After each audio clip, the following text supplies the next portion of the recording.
Hello and welcome to this presentation. This is another in the 10-minute tips series of recorded programs for credit and collection professionals. This program is titled How to Create Better Email Messages. My name is Michael Dennis. I'll be your presenter. Let's begin with an introduction. In credit and collection, we send and we receive email messages all day, every day. Sometimes we even send messages to customers for the purpose of inquiring about the status of a past due balance or confirming a customer's commitment to pay a past due balance. In all cases, we want to and we need to generate professional outbound email messages. To do that, we need to avoid common mistakes that people regularly make when sending emails.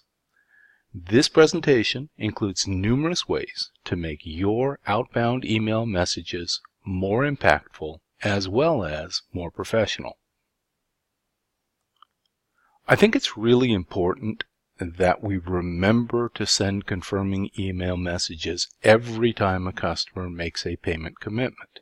I think it makes it more likely that the customer is going to keep that commitment. It's really easy, quite honestly, once you have a little bit of practice, to send these messages following a very basic format. For me, it's something along these lines. Let's assume you just got off the phone with Amy. Amy is the individual that you normally work with in the accounts payable department of the customer you just spoke to. And Amy's made a commitment to pay you on Friday. So at the end of the call, I would encourage you to send an email with this message, or something along these lines. Thank you, Amy, for your time in our recent discussion. You indicated that payment for the past due balance of X amount will be mailed to us on Friday. Please be sure that the payment is sent to our lockbox located in Los Angeles. If for any reason your payment commitment changes, please contact me at the number shown below. Thank you and best regards. So why send that message? Because it makes it far more likely that Amy is actually going to keep that payment commitment. And if, for some reason, Amy's unable to keep that commitment, she now has an obligation to inform you of that. And if, at a later date, Amy claims that she never made that commitment, you can refer back to the email and say, well, we had this conversation, and moments afterward, I sent you a confirming email. So for sure, we had that discussion, and that was the substance of the discussion, was the commitment that was referenced in the email. Let's talk about some of the do's and don'ts. Please don't use all capitalized letters in an email message. Why? Because in emails, that is the equivalent of yelling. Try to do this. It's difficult and it requires practice, but it's really a basic tip in terms of error-proofing your email messages. Don't identify the recipient until your message is as good as it's going to get. And that way you avoid sending messages before they're ready. Use emoticons in business correspondence sparingly, or don't use them at all.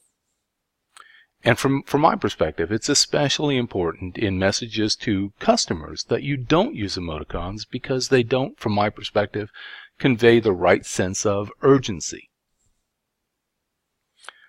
Remember to reread and edit email messages at least one time. And always expect when you're rereading that you're going to have to fix something. You're going to have to rewrite something. You're going to have to change something in order to say it right. Because sometimes, whether you like it or not, what you meant to say and what you actually typed are vastly different. And just in case you accidentally send an email message that you didn't intend to send, learn today how to recall a sent email message. In other words, learn before you need to know how to do that, how to do that. Do's and don'ts continued.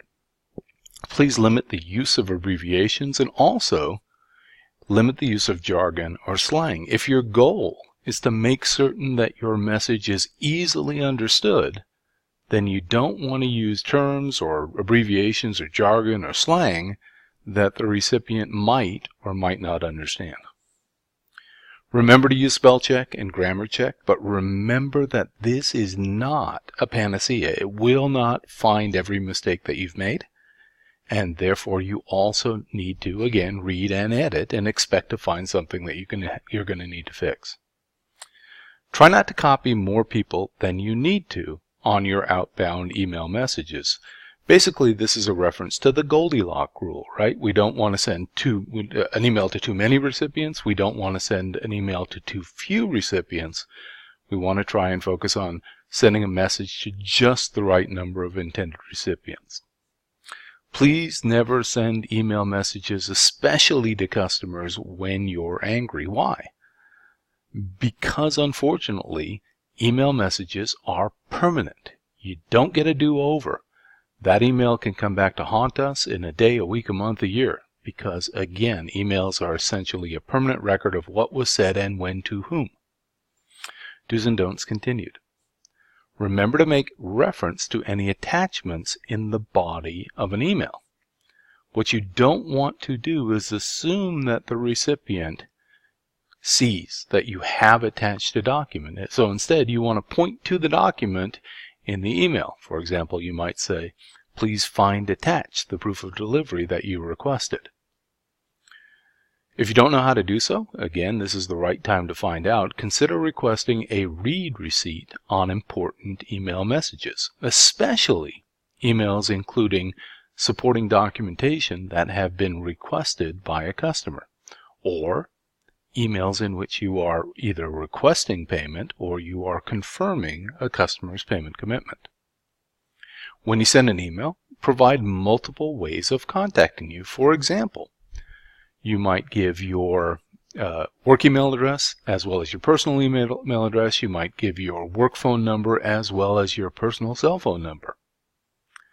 It's also important to write conversationally in an email. For example, if you have never said the word heretofore in a conversation with a customer, you would never write heretofore in an email to a customer. If you've never said notwithstanding the foregoing in a conversation, then don't write notwithstanding the foregoing in an email message to a customer.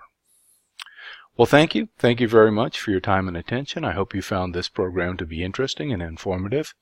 If you're interested in hearing the entire recorded presentation, which is available on demand, relating to how to communicate more effectively, please contact the sponsoring organization or association.